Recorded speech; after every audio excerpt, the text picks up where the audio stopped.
Mr. Minister, dear Andrula, ladies and gentlemen, dear friends. First of all, let me thank Andrula Vassiliou and her team for organizing this third edition of the European Culture Forum. And it is always a pleasure for me to be here at the Beaux-Arts Art Center. The Beaux-Arts Art Center is now a very important hub of European culture. The last show here was precisely the War Requiem of Benjamin Britten. That reminds us precisely also what Europe is about, the need to put an end to wars in Europe. And I'm happy to see today so many of you and diverse stakeholders to discuss the crucial role of culture in contributing to key European objectives. As Europe is going through tough times, we know all too well how high the stakes are. This is about the future of our shared destiny. This is about defense of our values and also our interests in an increasingly interconnected and competitive world. In other words, what is at stake is nothing less than our capacity to embrace the challenges of an ever-changing world while upholding the great culture of Europe that should always be with us. This is about a better life for all our citizens. The reality is that the European Union happens not only through economic and political bonds, but most importantly, through people-to-people connections and through a fruitful blending of our cultural diversity. Culture is and always has been the cement that binds Europe together. It is an essential part of the very foundations of our European project and must remain firmly entrenched in our ideals if you are to succeed in achieving a more united, a stronger and open Europe. Ladies and gentlemen, dear friends, our European culture is a platform for dialogue among people with different socio-economic, ethnic backgrounds to build communities and overcome prejudices. Evidence shows that cultural participation supports resilience and social cohesion, and thus is essential to revitalise our societies. Culture is also a tool of diplomacy. It is about connecting with people all over the world. It is about universal values and inspirations. Indeed, Europe's global influence also lies in our cultural openness to other societies, our openness to the world, and indeed, we can today speak, and many people speak, about European soft power as a pole of attraction based to a large extent in our languages, in our culture, in our history. Let's also not forget that culture is a key economic tool. I say that with prudence, because as you know, I'm one of those that believes that culture is a goal, an end in itself, in the sense that culture is a way of people, I mean not abstract people, I mean every man, every woman, every child, a way of self-fulfillment of the persons. That's why I sometimes resist to make economic associations with culture, because it would be a mistake to consider culture just a means to achieve economic growth. But there is, and I think we should, namely in these times of crisis, highlight the importance of the economic dimension, because it is indeed an important sector of our economy, culture. The culture and creative sectors already contribute significantly to Europe's economy. They have the potential of contributing even more. The culture and creative industries account for up to 4.5% of the European gross domestic product and for more than 8 million jobs, which have been resisting the financial crisis better than other sectors of our economies. I know that just today, after this initial panel, you are going to discuss precisely this issue, how to measure the value of culture. Avoiding any kind of a pragmatist or instrumentalist approach, I think it's very important indeed to explain to stakeholders all over Europe what can be the effective contribution of culture to growth, to employment, but also to other important goals in our societies in terms of cohesion, in terms of avoiding prejudices, and about some of the most important societal challenges we face in our societies.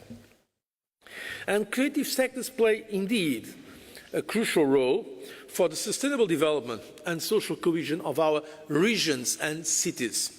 Culture is a driver for urban and regional regeneration. The European capitals of culture, for instance, have repeatedly shown what a city and its surrounding territory can achieve in terms of growth and jobs by embedding culture and arts in their long-term development strategies.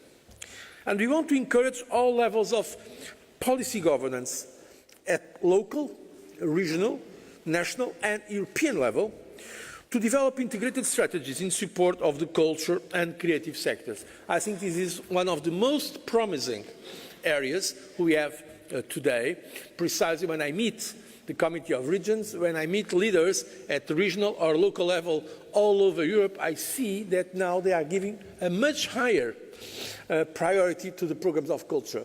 And this is important, namely now that we are going to start a new financial period, a new program in terms of the 7-year budget, where, of course, many of the goals that we are trying to achieve can be achieved through our specific programs for culture, but others can be also achieved by the instruments we develop in our cohesion policy at regional and local level. I have paid and I'm paying a very special attention to culture inside the European Commission, specifically to our culture and media programs, which will be integrated in a new Creative Europe program for 2014 until 2020. The Commission, as you know, has proposed a budget for the new Creative Europe program of €1 billion. The agreed budget stands at €1.46 billion, which represents 9% increase of the current funding levels. So I think it is important to note that in what was, as you know, a very difficult negotiation, we achieved, and I want once again to thank Andrula Vassiliou, the Commissioner responsible for her contribution, we were able to achieve, also thanks to the support of the European Parliament, an important increase of a budget that could, in fact, as other parts of the budget, face some cuts. Not only it was not cut, yes, some increase of 9%.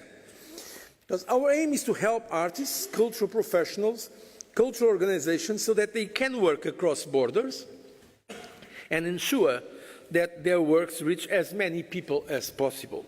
Creative Europe will also contribute to improving access to finance through the creation of a new loan guarantee facility.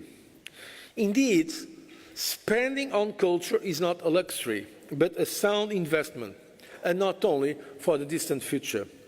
Culture is not a nice to have, but a need to have. If Europe is to emerge stronger from these difficult times, we need more than ever to stimulate a new model of growth, underpinned by knowledge and creativity, research and innovation as its key drivers. Cutting spending in such key areas would be exactly the wrong thing to do. This would be the shortest way to lower growth and fewer jobs in the future. Of course, we believe that correction of the imbalances in public finances is important. In some of our countries it is indeed indispensable and urgent, because we have seen that growth fueled by debt is simply not sustainable. But we have always said smart fiscal consolidation, and that is the policy of the Commission. We believe it is not smart to cut in culture, to cut in science, to cut in research, to cut in what can be the sources of growth in the future, of job creation for our young people. Ladies and gentlemen, clearly today's Europe is very different from what it was when this project as European community started in the 50s or in 1989, when we saw the fall of the Berlin Wall and the first moves for a through reunification of Europe. Today, Europe has a truly continental dimension and a global outreach. And we are also different in the world because the forces of globalization, combined with information technology, have resulted in a new dimension of interdependence that affects every European country and every European citizen. We live in a world where ideas and communication flow at the speed of a mouse click, a world where we need to think and act differently. It is with new ideas, new concepts and new projects that we'll rise to the challenges facing us and will be able to build a brighter future. We also need, in this different world of the beginning of the 21st century, notably for the new generation that does not really identify itself with the founding narrative of Europe, because they don't remember the times where, in fact, peace was not a given, where democracy was not a given. We need to continue to tell the story of Europe. As I said before, this is like a book. We have to pursue beyond the first pages, even if the first pages were extremely meaningful and beautiful pages, even if the founding raison d'être of the European community and the founding reason of the European Union remains, of course, valid. This is and this will remain about peace, reconciliation, democracy and human rights. Let us stay loyal to that vision that was inspired by the founding fathers. But we have to continue our narrative, to continue to write the book of the present and of the future, of a Europe that should be proud of its values and its achievements, open to changes and to criticisms as well, but also confident in the future. This is what the new Narrative for Europe initiative aims to achieve, precisely by giving artists, intellectuals and scientists a space for a much-needed reflection about Europe's present and future. It should take into account the evolving reality of the European continent and highlight that the European Union is not solely about economy, but also about a common cultural heritage and shared values in a globalized world. Globalization is indeed key. I believe this is to a large extent the driver for a stronger Europe in the future. And we need European citizens to regain trust in Europe, to make the case for Europe. This means that we need people who have the courage to stand for Europe, explain what we are doing together, criticize what they want to criticize, but have a positive message for Europe that will contribute to driving change. We need you. We need all the representatives of arts and culture, because culture is a thread that links us together in our diversity and which allows us to take ownership of our shared European destiny. And let me conclude by thanking you all for your contributions to this European common destiny, and by wishing you that your genuine European commitment will be a source of inspiration to many all over Europe. I wish you a successful conference. I thank you for your attention.